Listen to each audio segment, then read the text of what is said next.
Is Trump making things better or worse for America on the world stage? I'm Chris Cuomo. Welcome to the Chris Cuomo Project. Ian Bremmer has become such a success in business and in media because he is a citizen of the world. And he goes around, not just as a consultant, but as a consumer of understanding, of perspective. And he has a take on what the Trump administration is doing that may be doing America dirty, not today, but sooner than any of us would want to imagine.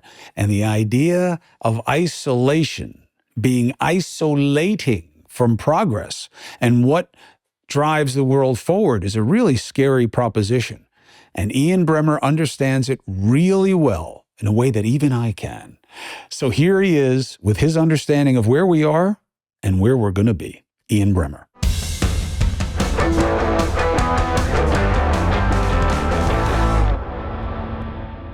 Thank you for doing this. Absolutely. I appreciate you. I'm a huge fan of yours, and I appreciate your friendship. I tell the audience every time you're on with me that this, if you want to know why I think the way I do or why I know what I know, you and what you're doing with your outfits, and you've become a clearinghouse of ideas for me. Well, the friendship is mutual, and I'm very happy always to be with you. And I was saying to Ian before we started, a really storied career. And well-warranted. But I honestly do believe, and you may not want to hear this, but I do believe that you are just coming in to what is going to be the period of most need and resonance of your level of analysis and understanding of geopolitics. I think you're just entering. But you say that for kind of a bad reason, right? Which is that, the information environment is so falling apart. For people in this country. Yes, but there's a reciprocal, right? There's a reciprocal need. So people are looking for good faith actors. And there's so few people that they can look at and say, so what is Ian selling? Where's he coming from? He doesn't seem to bash one of these sides enough for me to know his type. And I'm happy. Well, you know me long enough to understand that, I'll get it wrong plenty. But I am a good faith athlete. I'm telling you what I actually think. Yes. And so when you look at where we are, one, is it remarkable? Do you believe historically we're in a special place? Oh, yeah. Just because of Trump? No. Trump is the principal symptom and beneficiary of a breakdown in how people think about the U.S. political system. But much more broadly, this is a unique global moment because the United States is now undoing its own global order. It's saying the things that the Americans historically built up and believe in, like collective security and alliances, like global free trade and globalization, like rule of law, like the promotion of democracy. All of those things we think have either been corrupted or don't work for us, or we're spending too much, other people are free riding, whatever the constellation of reasons, we're done with it. And we're now unwinding that order. That is utterly unique. That has never happened in our lives before. And it's going to create enormous chaos all around the world. The basic assumption is less involvement, more resources at home, less exposure, better for America. Absolutely. That what we've been spending all of this, and our corporations have gotten super rich. But what about the average American? And, this goes back to, you look at the people that voted in November, and they voted on issues. They voted on immigration and abortion and eggs and inflation, and some of them even voted on Gaza. Very few of them voted on democracy as their top issue. But of those that said democracy matters, most of those people voted for Trump. And the reason they voted for Trump is not because they all thought he was such a paragon of American virtue, but because they thought that over the course of decades, the U.S. political system had been captured by special interests, by big money, Democrat and Republican, and then it wasn't helping them. So they wanted someone who was going to disrupt that system. And Trump was the great disruptor that was available on the stage. So what's the answer for you to, well, what's so bad? What's so bad about what he wants to do? There is a core of truth, as you know, Chris, in so much of what he says. There's a core of truth. It's very rare that Trump makes a big statement and it's 100% wrong.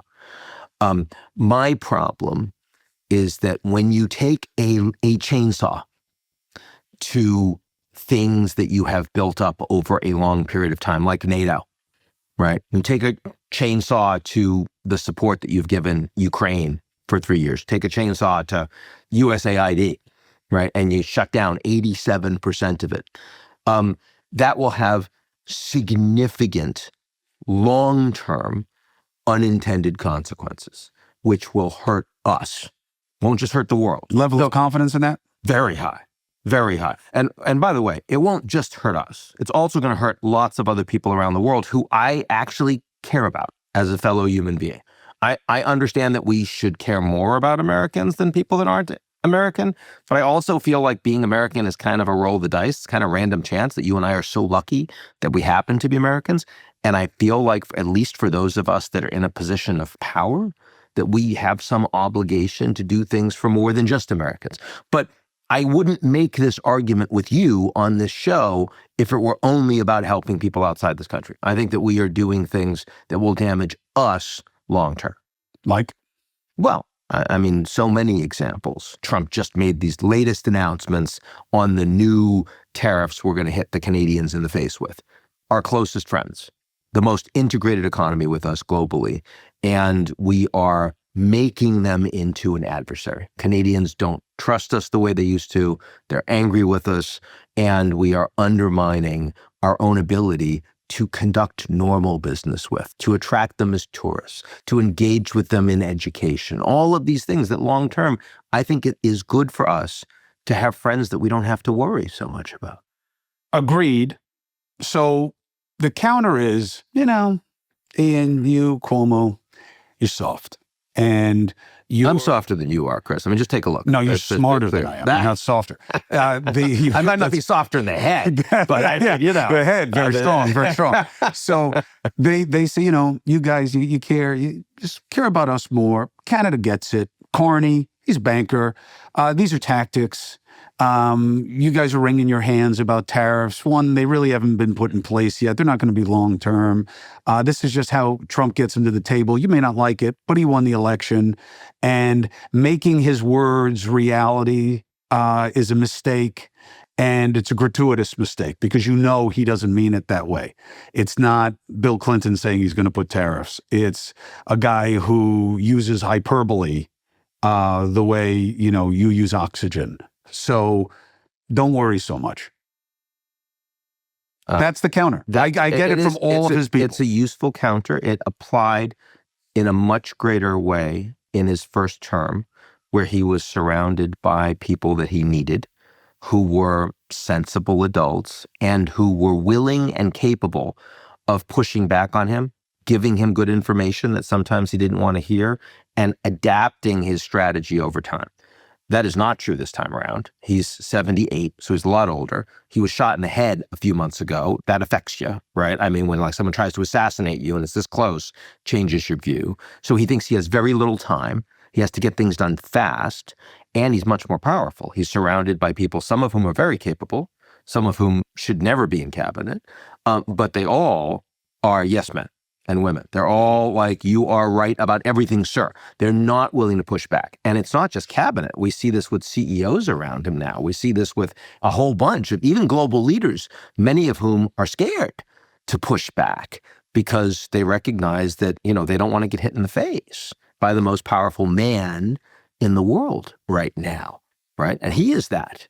He is that. Oh, yeah, all day. All day. And so I think that for those that are saying, don't worry, he's actually not going to be that disruptive. He's really transactional. I think he was transactional in his first term. I think this time around, domestically, he's not transactional. He's revolutionary. He's actually really trying to fundamentally change how business gets done in this country and in our political system. And internationally, he's not transactional. He's predatory. Where he's stronger than other folks, because it's not about a win-win for everybody. It's about, I'm making the rules, and you're going to either accept those rules or I'm going to punch you in the face. And you can ask the Canadians, the Mexicans, the Panamanians, you can ask the Danes, you can ask the Germans, ask them if they believe that Trump is transactional or is he a predator? And they'll say, oh no, we know what he is right now. Why do you think he doesn't go after big dogs, strong guys, people who can also punch in the face? For that reason. I think he would like to avoid getting punched in the face. This is not a stupid guy, right? I mean, I think he's much, so for example, on Europe, when you talk about trade, which they have in their core competency, and they coordinate as the EU, as a bloc, which is comparable size of the US, and we know they can regulate the hell out of things, and they got a lot of red tape, and he's much more careful with them on trade collectively than he is with the Canadians or the Mexicans. Why? Because it's very easy for him to take a sledgehammer to the Canadians and the Mexicans. So it is a straight bully play. It's a straight power play. I mean, call it what you want, but I mean, and it frequently works, by the way. I mean, he's gotten to where he is. Right. I mean, not only a billionaire, not only president once, but also the greatest comeback story in the history of American politics, Donald Trump. How many people have written this guy off? Me. I must have said it a dozen times that you can't overcome this. Now, I think that that's what he has going for him most, which is this is the fault of everyone else. Our political system, there has been such a miasma of bullshit and inaction and incrementalism that this is what you get.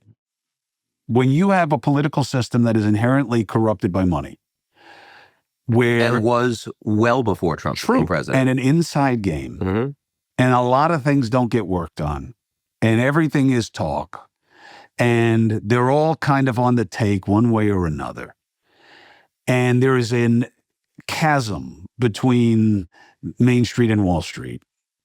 This is what you get: is a guy who comes from Wall Street, metaphorically, and is an elite, knows the establishment and hates it as much as everybody else who's not part of it does. This is what you get. It's not his fault. But it isn't the only thing you get. I mean, you also get Bernie Sanders, right? Who is like fundamentally not a corrupt human being, way too old to be president, but nonetheless was someone that, in my view, was much more standing up for the average person, for Joe Worker. But he wasn't the look they wanted. I know. Not the orange face But thing. the thing that we know about Trump... Doesn't believe in God, doesn't believe in capital. But the thing that we know... Trump believes in God. Who knows? But I mean, look... He's got a very tight relationship with God. I You never heard him quote the Bible? I understand. Believe me, it's his favorite book. I mean, even more than Art of the Deal. He loves it. Loves all the stories. But, I mean, we know that if there's one thing that is really true of Trump, it's that you can pay him with money. He will do what you want if you give him cash, which is not something that, frankly, the average American can or will benefit from. Right. Right. That's the real problem, is that the level of kleptocracy, which is already at staggering levels in the United States, has just become greater. If you really want to understand the majority of Trump's moves in policy, you should figure out, okay, who are the folks that have managed to get him a bunch of money? And what do they want? And that's why he's doing it. That's why the crypto industry is doing so incredibly well right now, because that was the sector that gave everything to Trump. And so he's going to give them what he wants. And this is not helping the average American, like not at all. If you really believed, I mean, he's great on circuses, right? Don't get me wrong. He's an incredibly entertaining, he's funny, and he drives a lot of people insane. And he makes you, if you're someone that wants to see a whole bunch of people that you disagree with politically lose their collective shit, then Trump is your guy. See, I get that. But that's a lot. You say it's a lot, That's but a also, lot. but you asked me, the question you asked me wasn't that. The question you asked me is whether I think this is good for America long term. Right. And the answer is no, because I don't think the average American is well served by this. As someone who grew up in the projects, right, I just see these people getting shat on and shat on and shat on again. And people that come in, you know, that have a circus show, when the circus leaves town, what's left? I'm with you. And it's my concern also. I have no idea how to address it, how to bridge it, how to brook it, any metaphor you want to use. I don't know what to do about it. But I share the concern because I share the interest. Well, what you do about it is you don't turn the knob to 11 on every perceived slight. What you do about it is when there is something that is truly going to damage the country, that's when you actually train your fire. And the left says you're a red-pilled apologist. That's when you train your fire. I don't care what the left says. Oh, I know. You and I are big boys. I know. Okay. Well, listen, I signed up for this, but I'm saying it's hard not having a team in a team-based media business, which is what we're in right now. Yeah. Support for the Chris Cuomo Project comes from Select Quote. So, you're the head of a household. You have responsibilities, you have dependents, you have assets, you're growing assets, you're living off assets, you're figuring out what to do with assets. You know what all of that means? Financial planning. Specifically, how are you preparing to take care of those who look to you to take care of them? Select Quote is one of America's leading insurance brokers, 40 years of experience just about, over 2 million customers, over $700 billion in coverage since way back in 1985. Time and experience matter. Other life insurance brokers, impersonal, one-size-fits-all, policies that may cost you more, cover you less, not Select Quote. Licensed agents working for you to tailor a life insurance policy for your individual needs, and can be as little as 15 minutes in the consultation. Get the right life insurance for you for less at selectquote.com/ChrisC. Selectquote.com/ChrisC. Go today, get started. Selectquote.com/ChrisC. Support comes from BambooHR. As a small business owner, we all wear lots of hats, but let's admit it, HR is the one hat nobody wants to wear. There's so many nuances, not to mention it's really time consuming, unless you're using BambooHR. Powerful, yet flexible, all-in-one HR solution for growing businesses. It allows you to stop spending so many hours on payroll, time tracking, bennies, performance management. With BambooHR, those hours are shaved down to minutes. It's why over 34,000 companies trust BambooHR, because it's an integrated system that's designed to handle your current and upcoming HR needs. Plus, BambooHR prides itself on being easy. Easy to use, easy to learn, easy to implement, and very easy to love. Look, HR is hard. BambooHR is easy. Reclaim your time. Check out the free demo at bamboohr.com/free demo. See for yourself all that BambooHR can do and how truly affordable it can be as well. That's bamboohr.com/free demo. bamboohr.com/free demo. So, the movie Snatch, there are 100 great lines, but there's a great line in it that really was the moment that I realized this is what Trump is. He is going to win. And I had him winning against Hillary early. I won a lot of money on that election, $1 bets. But I had just gone to covered 4 or 5 of the rallies. In Snatch. And I didn't, by the way. Last one, I definitely thought he was going to win. First one, I didn't think he was going to win. The rallies, the disconnect of, because we kept saying, 20,000 people, 30,000 people, 50,000 people, 60,000 people, whatever. We're talking about tens of millions. But he connected. But they were the same everywhere in the country. They were all saying the same things. So the guy says he's going to feed them to the pigs. That guy in Snatch. You see Snatch? Yeah. Oh, fucking amazing. Anyway, the guy says, do you know what nemesis means? And he comes up with the definition of a righteous infliction of retribution manifested by the appropriate agent. In this case, an horrible cunt, me, is what he says. That's Trump. If you're mad at the system, if you feel that they don't give a shit because they don't respect you because you're not part of what they need, he will make them pay. He will punish them. He is not a cure. He is a virus to the political corpus to make it sick and vomit and get febrile. And hopefully when it comes out of it, its new state of health will be more fair to people because it will now fear them because they will have whooped its ass. Yeah. That's what people are banking on. That's what, I get that they're banking on it, but they're okay with that not happening as long as there's a lot of pain and damage done to their enemies. Yes. And that, of course, is the problem, because I would bet on the pain and damage, but I would bet against what happens as we come out of it. What happens is that the Chinese are in a far better system. They're in a far better position. And why would we want that? They're our principal adversary. They run a system that, as bad as the American system, as hypocritical as the American system, as challenging and kleptocratic as the American system, the Chinese system is worse. And we don't want a world where their lack of accountability, their complete lack of transparency, their surveillance state actually has far more influence all over the world. And that is precisely what Trump is setting up to do for them over the long term. That's precisely what he's doing. Why?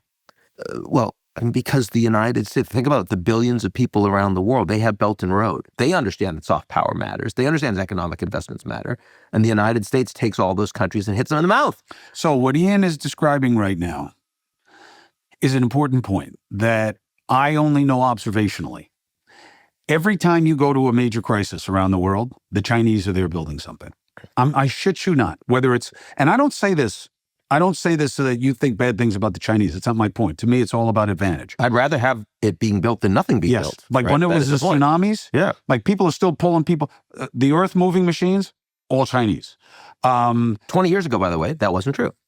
Yes. They learned that because they recognized that just having their power wasn't enough, that we actually got a lot by having our place in these international organizations. So we're going to pull out of the UN. You saw Elon say, we're going to pull out of the UN.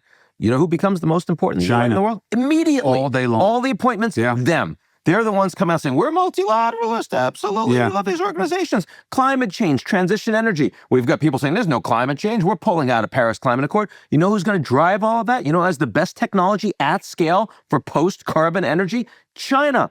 Who's going to be aligning with them? Everybody. Why would we want that? We can't. Why would we give that to them? Now, I understand Trump's 78. He's not thinking about what's going to happen in 10 years. But you and I are. We're still going to be around. And why do we have to pick up the trash globally for someone that doesn't care about where our country is going to be in 5 or 10 years? That bothers me. I'm a patriot. I don't like seeing that. Why isn't this a first step towards getting our shit together and making us a more formidable adversary against China because we're stronger at home? It should be, if you don't at the same time destroy everything that is important that you've built around the world. You can't only focus on the United States when China's focusing on everything else. Doesn't make any sense. Why isn't it excused as just temporary, shaking everybody up, letting them know they've been on the tit for too long, and he's going to reset everything. This is just how he does it. He doesn't play the game. He messes with everybody's head, but he's not going to shed our allies. He's just going to make them earn it. Well, again, so look at USAID, right? And the Americans spend 40% of the world's humanitarian aid comes from the United States. They have shut down 87% of it. Now, I will tell you, Chris, there were absolutely programs that should be shut down. There was stupid shit that 99% of the taxpayers would say, why the hell is my money going for that? But there was also combating malaria. There was also fighting AIDS. There was also dealing with children hunger. And in all of those countries, we are out. And people are dying because of us. And it's completely unnecessary, unless you're saying the cruelty is the point. And I don't even think that. They're keeping the 13%.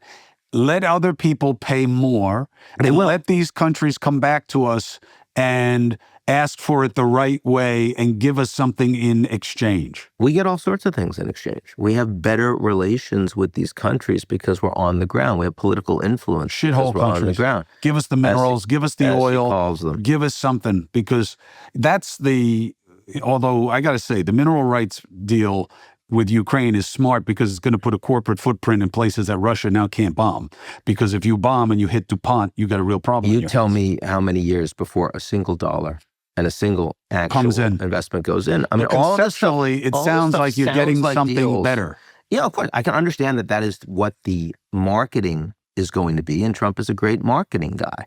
He'll make this sound great, just like he makes the Riviera out of Gaza sound great. It's never going to happen. Well, that's not going to happen, but the mineral deal will happen. You're saying it doesn't happen anytime soon. I'm saying that the mineral deal will, over the course of a Trump presidency, there will be no money invested in minerals on the ground in Ukraine. I would make that very strong bet.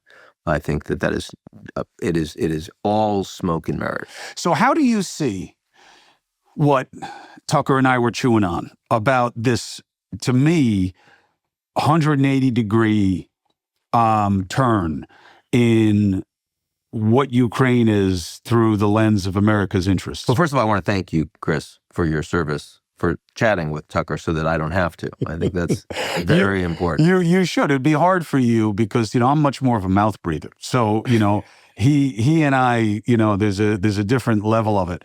You're so sophisticated, although, you know what, Ian hints to it every once in a while. There's a lot of street in Ian's background. I know you get overwhelmed by the air conditioning and the decorative hose, but he is an... That's H-O-S-E, by the way. Exactly. I just want to be very clear, Chris. He is the American dream.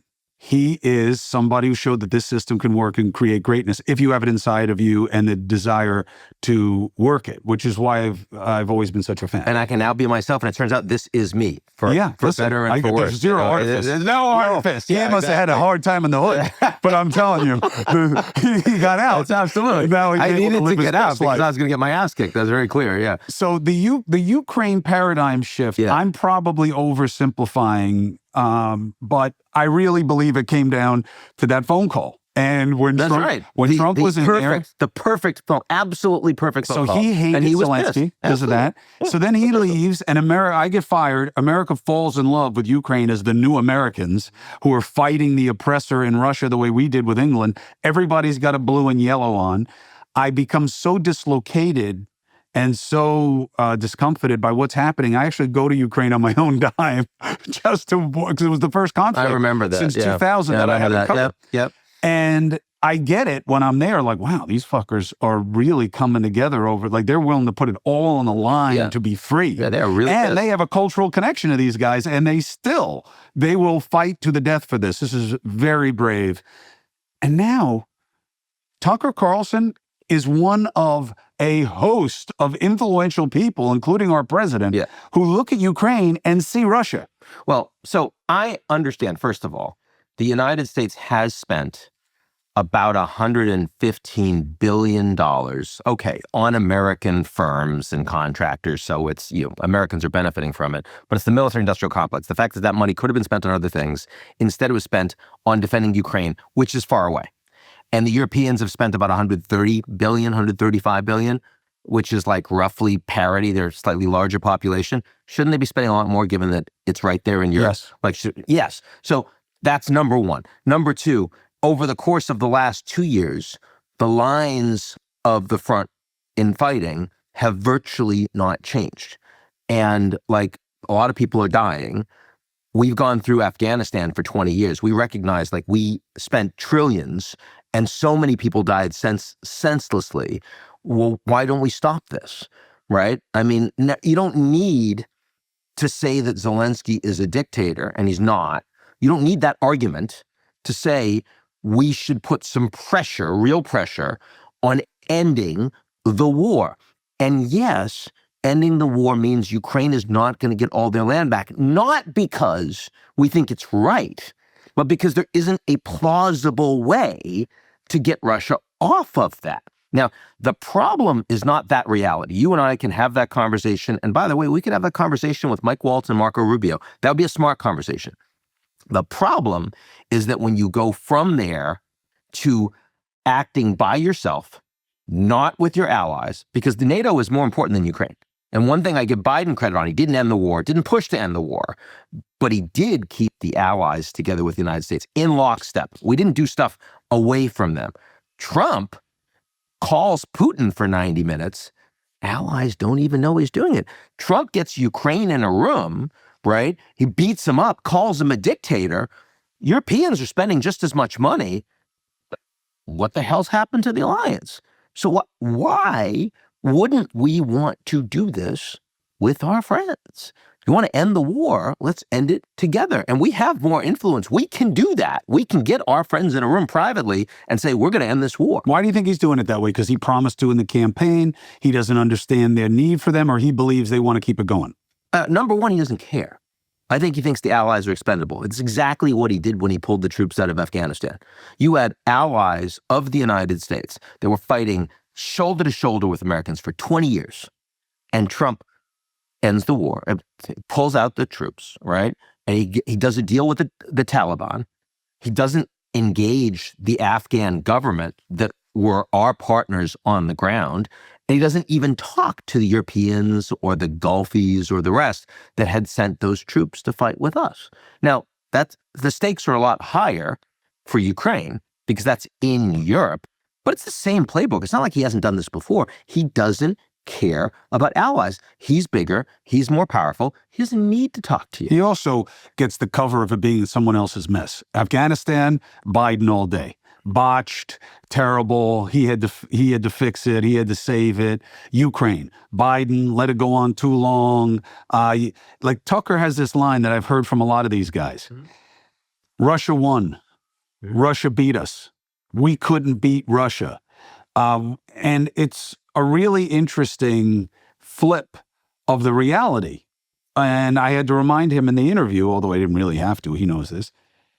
We all thought Russia was going to blow through in about 72 in like hours. 3 days. And he does not see it that way. He sees it, and Trump does also. Even his own kids, I'm telling you, they believe this. Russia could end it like that. They're not, because they're just trying to let us know that NATO can't expand. And they're not using any of their real military that they could, or their citizenry. They're using the prisoners because they don't really want them to have to sacrifice for this. They have had over 850,000 casualties in this war. The Russians have. And it is absolutely, they've had to orient 40% of their GDP towards destructive, non-productive assets in a war that just get chewed up and wasted. So this is horrible for them, but they believe that they can outlast the Americans and the Europeans. And you know what? They're right. They're right. Right now, I mean, because it seems that we want out. Now, my understanding is that Europe won't continue it without us. That if he doesn't cut a deal, but the deal is, look, I'm getting out. So that they won't continue it with us, without us. Do you believe that? I think that's probably right. The problem is that who's they? My mother would also say, who's they? You got a rat in your pocket? Like, what are they talking about? And, there are lots of people in Europe that will continue to stick with the Europeans no matter what. The Balts, the Nordics, the Poles, right? And I mean, because this is all in for them. The Poles are now saying, we need nukes.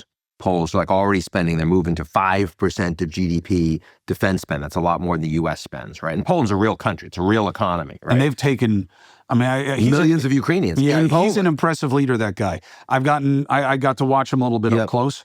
And they really have borne the brunt of this. No question. They brought all those people in there. People weren't happy. The Polish economy is not killing it. The farmers don't like it because, Ukraine needs to be able to get exports out, that kind of thing. It's a huge problem. So he's stepped up. So that's why I say it's hard to say. I don't want to say the Europeans won't without reflecting the fact that there are countries in Europe that feel like this is existential for them. They really do. But the Europeans as a whole, I think, are not going to send meaningful numbers of troops on the ground to act as a backstop unless the Americans are there. I think that's true. Having said that, the Europeans in that environment will spend vastly more on their own defense in order to be independent from the United States. So explain the downside to that, because where we are now with it is, to your point about core of truth. Sounds good. They have really been riding on us for a while. Like, we have to be the muscle in every situation. Why don't they build it up? The Germans, the French, all these other guys, why don't they build up their armies? Let them go in there and let us be the money for a change. Let us be the ancillary support, especially when it's incontinent for them. What's wrong with that? Well, first of all, I would argue that Trump and Biden and Putin have all been successful in getting the Europeans to ramp up their defense spend without throwing the alliance under the bus over the last 10 years. That's been meaningful. Trump pushed on this in his first term, and he had some success. Putin then invaded, and that got them to do a lot more, and that was successful, right? That's different from doing so much that you break the relationship. Now, I understand that sounds like a nuanced sort of argument, but there's a big difference between spending more and working together and urgency, doing everything you can because you recognize you can't rely on the Americans anymore, and breaking it. What do we get from coordinating with the Europeans, even if they're comparatively weak? Well, when we want a joint policy on something, like when the one time that we actually used Article 5 in NATO collective security, when we were attacked in 9/11, who came with us? Everyone did. Everyone did. They won't do that again. Does that matter to us? I think it should. Secondly, when we have issues because the Americans are technologically dominant, the Chinese are technologically dominant, no one else is, we go to the Europeans first and foremost, and we say, we want you to coordinate with us on our semiconductor policy. And the Dutch stand up immediately. And they've got world-class capabilities. So yeah, we're going to work with the United States. Are they going to do that next time? I'm not so sure they are. So you're not going to get the coordination from the world's largest common market. They will see us as adversaries, not friends. And when Trump says, the media paints it one way, but all these people love me. They're my friends. These European countries, I know all the leaders, that they're my friends. We work together just fine. Do you buy that? 1%? Not even 1%. No. I mean, of course, there are people in Europe there are absolutely people around the world that are supportive of Trump. And I really do believe that there is a populist upswell. Yeah, we were like 5 years behind here, right? There was populist to the right movements through Europe and Eastern Europe 5 years before Trump. Again, and understandably so. And I get why Brexit happened, even though I think it was economically really damaging for the UK. I get why you've had this, sort of resurgence of that sort of Eurosceptic sentiment. But on the back of the pandemic, people realized they actually needed Europe. On the back of the Russian invasion of Ukraine, they recognized they need Europe. On the back of Trump, people recognize they need Europe. And so I think he's wrong that you're going to suddenly have in 5 years' time a whole bunch of people that want to break Europe apart. And that making Europe great again with populism will not be, we all want to follow Trump. It won't be a bunch of Viktor Orbáns. Giorgia Meloni, for all of her friendship with Trump and Elon Musk, is first and foremost pro-EU. And she's trying to act as a bridge with the Americans so that they don't get really undermined and fragmented. But she has been very, very strong. Her policy on Russia, Ukraine, completely aligned with the EU. Her economic policies, completely aligned with the EU. Even though on migration, she's with Trump. But frankly, everyone in Europe is with Trump because there, it hit Europe before it hit the United States. Remember Angela Merkel? Right? I mean, she got it wrong. She's like, no, we'll let in all these Syrians. And everyone said, no, we won't. Like, we don't want those people here. We're not ready to integrate those people. That led to a much earlier sense of populism than we had in the United States driving those policies. So it's complicated, but the point is that the most important alliance in the world of countries that in principle trusted each other, were aligned with each other, built that trust into something that was greater than just a relationship on security, on the economy, on peace and stability around the world, has been the transatlantic relationship. And I know I've never seen any level of damage close to what Trump has managed in his first 50 days. Second term. Damage, not just change. Damage. I think that this is now, I think the single thing he has accomplished on the global stage in his first 50 days that really matters, that's permanent, has been helping destroy the U.S.-European relationship. That's been his signature accomplishment of his first 50 days. He's done other things.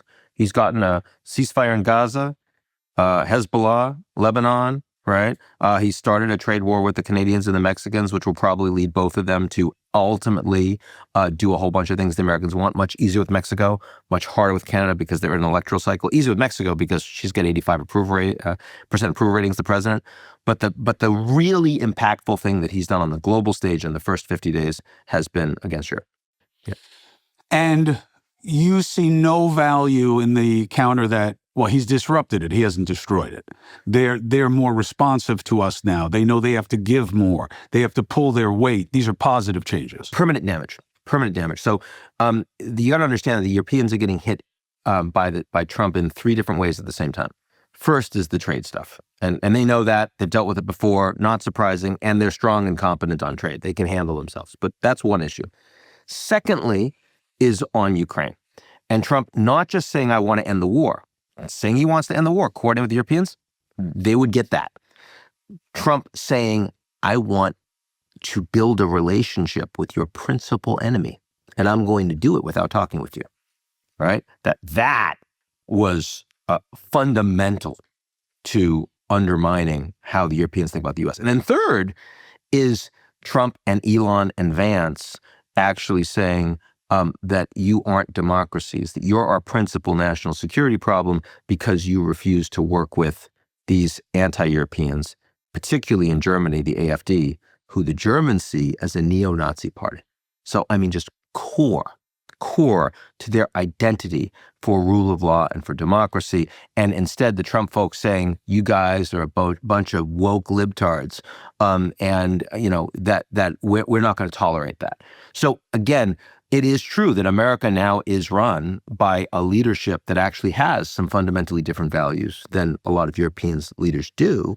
But the reality is those three things together at the same time have convinced the Europeans that they cannot rely on the United States. Support comes from Cozy Earth. Cozy Earth products are designed to transform your 5 to 9. That's the time that matters most, right? 5 to 9, that's when you need the coziest sanctuary. Luxury starts where you rest. Look, the bedroom is a very sacred space, not just because of what you do in there, but because of how you do it.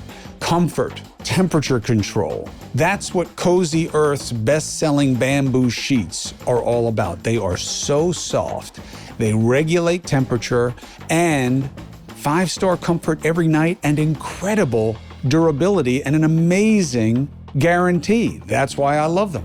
Luxury should not be out of reach. Visit CozyEarth.com/Chris. Use my exclusive code. You'll get 40% off the sheets, the towels, the pajamas, and more.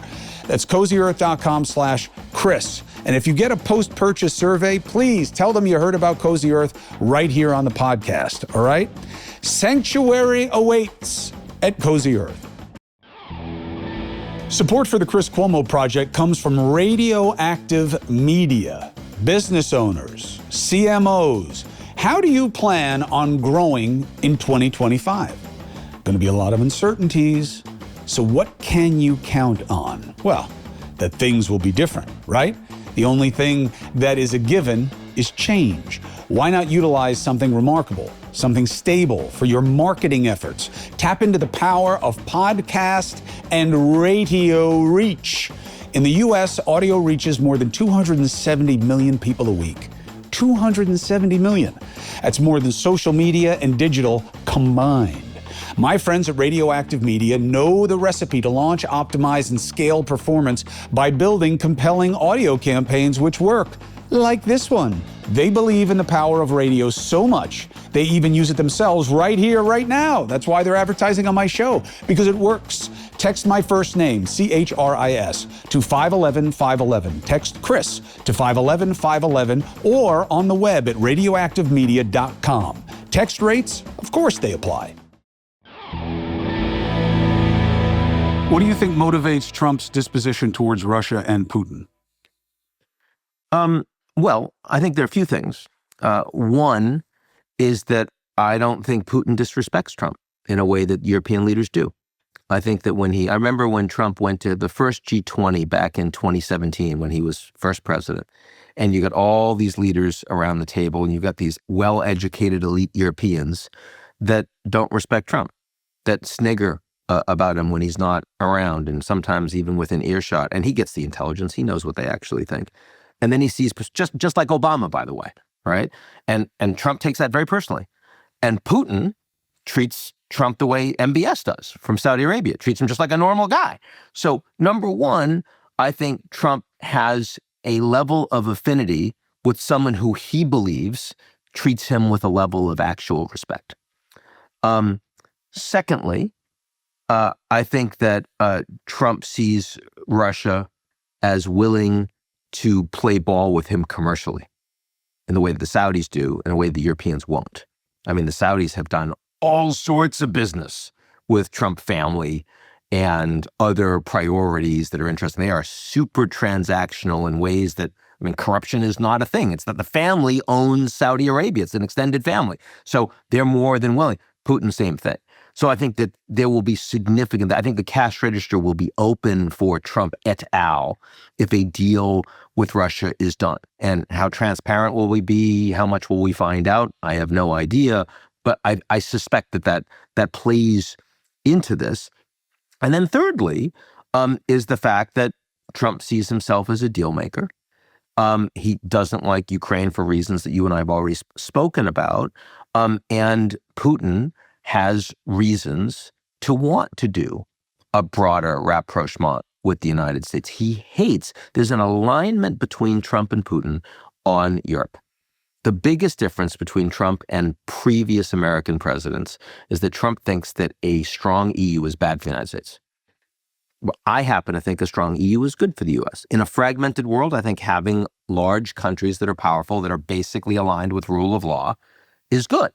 Trump thinks, no. I don't care if you're aligned with rule of law. I want a whole bunch of weak countries around there that I can deal with individually so I can beat on them and get what I want. It's a very Chinese approach to rule of the jungle approach to global affairs. So Trump wants a weaker, more fragmented EU. When Trump used to meet with Macron, he'd always say, when are you doing Brexit? Always do that, right? He liked Brexit, thought Brexit was a good thing. He wants France to do a Frexit. He wants all of them to fall apart. Well, by the way, Putin loves that. Putin doesn't want a strong Europe. Putin wants Europe to fall apart, right? Who's Putin's best friend in Europe? Orban. Who's Trump's best friend in Europe? Orban, right? So some different reasons behind it, right? Because, I mean, for Putin, it's actually my backyard and I want to be able to control more of it. For Trump, it's just these guys are competitive with me and I don't want them to be competitive. But either way, there's real alignment. So I think that there are actually a number of reasons. I wouldn't call them good reasons if you think about U.S. strategic influence on the global stage long term. But I understand why Trump feels that way, why Trump would want to spend a lot of time with and do a deal with Putin. Being unburdened by principle is an interesting X factor here. There really is. Trump doesn't care if Putin's a bad guy. Absolutely not. And that's unusual for us because really our leaders have been overweighted on that one consideration, right? I now have, it's not my theory, but reading more and more and more about the Cold War, I feel we got duped.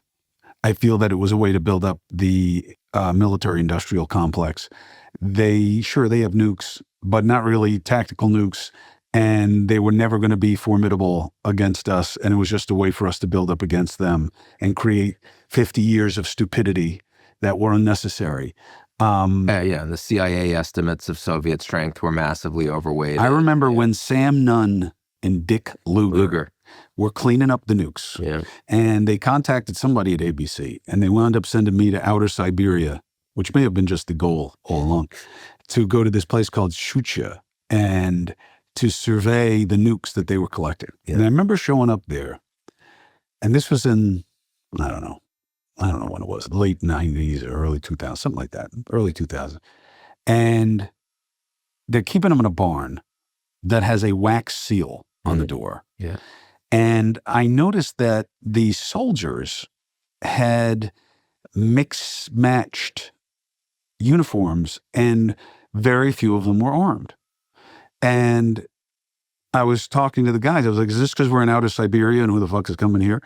And he's like, no, they sell their weapons because the economy is so bad. They haven't gotten paid and the uniforms were ragtag. And I remember coming back and being like, this is who we're afraid of? We're afraid of these guys? Yeah, how did we not have intel on that? Exactly? And yeah, they did. It's about how you use it.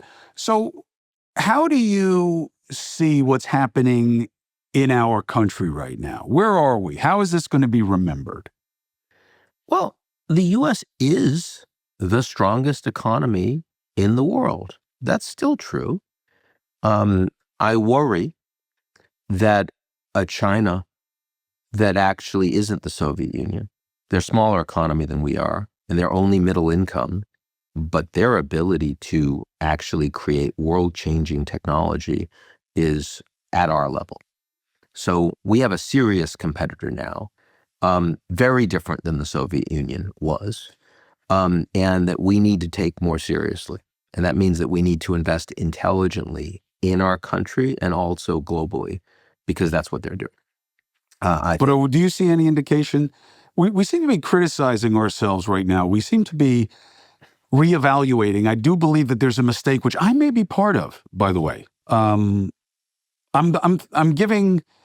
I have a new personal practice that I started when I got fired. So it's like a few years in the making. It's still in the laboratory phase, where let me consider the criticism of me through the lens of it being true. Let's start that it's true. So on an easy level, personally, it's way stickier. But on a professional level, all right, so I'm part of the problem. I'm part of a media establishment that has stilted narratives and kept information from people to protect the elites, to protect the power structures, to protect the institutions. Okay, that's what I am. And looking at it that way, to try to understand the reaction formation that's going on in the country, when you do that, so what do you see when you look at the lens of what's happening in this country, staying within the borders of it? Yep. What do you think is happening here, and what do you think it means? I think we're not unified, right? We increasingly don't in any way agree on basic truths. Because we never did, and now it's just out in the open? No, I think that we actually, to a much greater degree, did. And I do think that media and algorithms are a big part of that problem. I think that most Americans, when I was growing up, had a general shared sense of a lot of what was happening. Okay, not Vietnam, right? But in terms of like basic, like whether it was a vaccination, right? Or whether it was what the Soviets were all about, or the Iran hostage crisis. Like, we didn't have vastly different narratives about the headlines. You could read, growing up in Chelsea, the Boston Herald, or if you were more educated, the Boston Globe. We got the Herald. My mom got the Inquirer, okay? But the Inquirer was not news. The Inquirer was crazy shit on the weekends, and the Herald was like, okay, we sort of figured that out. That isn't true anymore. And Trump is a unifier, by the way. He really is, just of other countries. He's unifying populations of other countries together. The Canadians are far more unified today than they were before Trump became president. The Mexicans are far more unified. The Europeans are far more unified. I don't like that. I want a president who is not just a winner, but is a leader of our country. I mean, Trump is a winner. He's always been a winner for him, right? And for him to be a winner, others have to be losers. And the people that are primarily losers around Trump are people in the United States. They're principally fellow Americans. We need better than that. So I understand that we can all look at ourselves and say we're part of the problem. What can we do better? But ultimately, Trump is my president. He's your president. And we need our president to be more than a winner who's looking for losers. And we need to call that out. We need leaders. We need leaders. We need our industry, top industry people, to be leaders, not winners. And when I look at Elon and Zuck and Bezos, I see winners. And we're great. We produce the most extraordinary winners in the world. But that means that we have a society that also feels incredibly polarized and hard done by and angry constantly. And these algorithms are making money off us because of that. And that's not good. We got to stop that. I don't know how to stop it. I devote my life to stopping it. I devote my life to engaging with people. I know, you're good. That's Section 230. I don't know what to do about it. Citizens United, got to get rid of it. Well, Citizens United, good luck with that. I know, but I'm just saying, we know what the problems are. We know what the problems are. Well, we had the problem before Citizens United also, but this PAC money now it's gotten worse. It's so fucking crazy. But I don't know how you do that. I mean, that's easy. It's just a different case. But Section 230, I don't know what to do about it. They're not publishers. I get that. They're not News Nation. They're not the Wall Street Journal. But the idea that they have no responsibility for what happens on their sites. It's crazy. When they're obviously able to manipulate and understand where to put their ads. And Elon is, I don't know this, but my heavy suspicion is that he absolutely knows how to weight narratives, because when I talk in a way that he would like, I get one level of reach. And when it's not what he would like, it's a different level of reach. Exactly the same So thing. maybe it's a coincidence. I don't think so. I don't think it's a coincidence. But there are two things that I can't figure out that I'd love your take on. Sure. One is, I believe that the pod people are the ones spreading the division, making money off of the division, not doing any real reporting, getting information wrong for profit, and making people angry with no endpoint other than their own growth of a following. And they're blaming what they call legacy media, mainstream media, establishment media, whatever you want. It's meant as an insult for something they're actually doing. But maybe the media was doing it first, and maybe the media deserves it. I don't know, but that bothers me. The other thing is, the real fight is against the corporations, not to destroy them. Capitalism is the way for America. That is it. Capitalism is great. But we have reached a situation now where Walmart gets to make its money, distribute it to its shareholders, and we are subsidizing their workers because of how dependent they are on food stamps and social programs because they're not paid enough. That has to change. That's the fight. I wish there was a Trump for that fight. I wish Trump had done that. I thought in 2015 that was his what fight. These problems are. They understand that corporations should not be able to write their own regs. Capitalism is great. Great. And the reason it's great is because you have companies that are competing against each other. They can win, they can fail. And in an environment where the regulations are actually independent of them.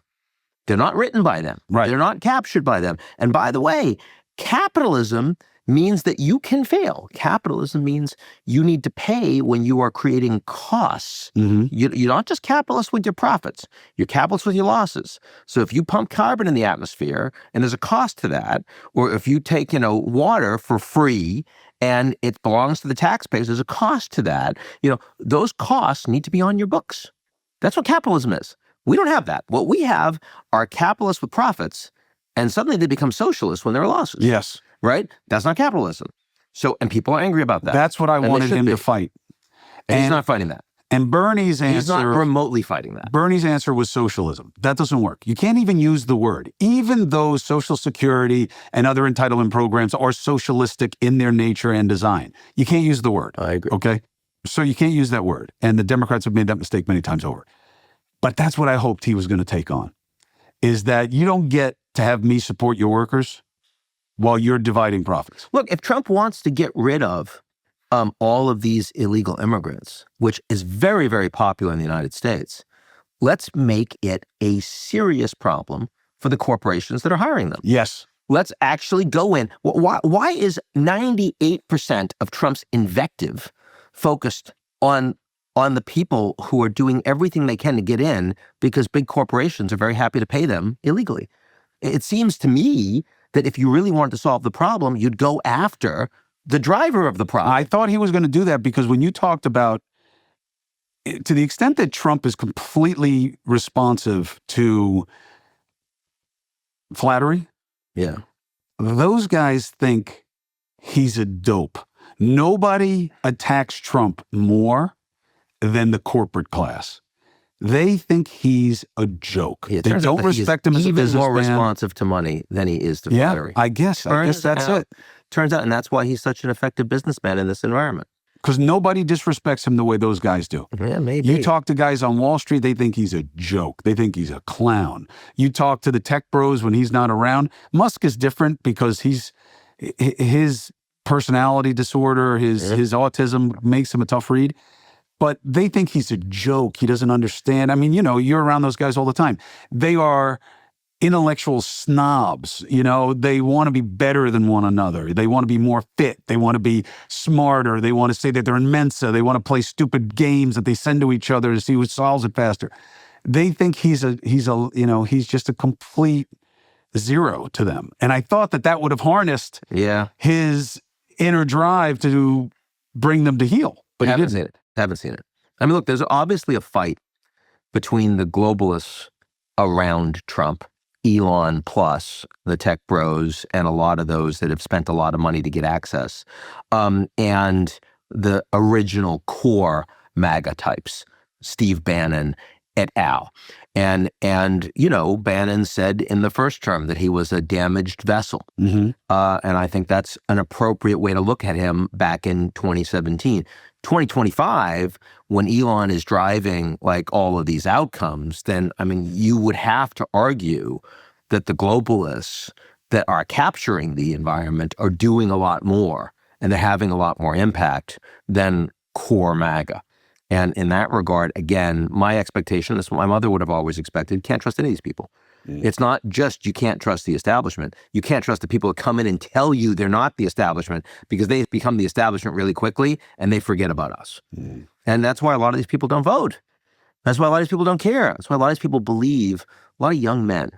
I saw a stat the other day, really bothered me. 42% of young men in the United States believe that it is fully justified to break the law as leader of the United States in order to get the outcomes you want.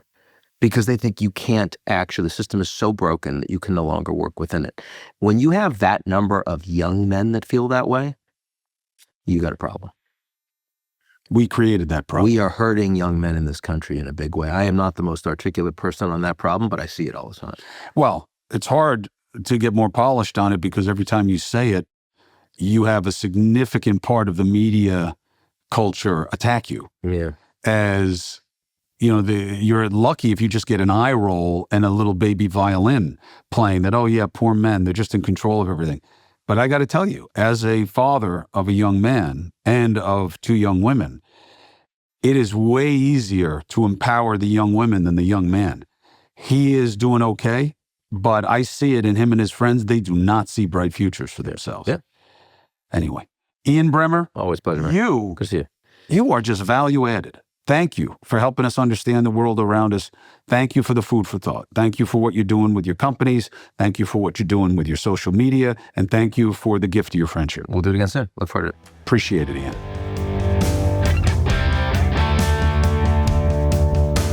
Smart guy, knows smart things, and helps make it understandable to the rest of us. What do you think of what Ian Bremmer sees about the potential fallout from Trump pushing America within its boundaries, within its borders, and away from its alliances? What do you think about it? I'm Chris Cuomo. Thank you for subscribing. Thank you for following. Thank you for checking me out on News Nation, 8 p and 11 p every weekday night. Appreciate you. Appreciate you picking up the free agent gear to show that you're an independent and a critical thinker. Appreciate you. You want this without the ads? Get on my Substack. You want to know what I'm doing for my fitness as a 50-plus aging athlete, hip hurting, neck twisting? Check me out on the Substack. It's only $5 a month. You get the podcast ad free. You get all my fitness stuff. You get what I'm doing for my long COVID. You get my doctor's reckoning of what helps for longevity. All there, $5 a month. Check it out. Let me know what you think about it. I'll be doing lives there on a weekly basis that only the subscribers can get. Let's get after it.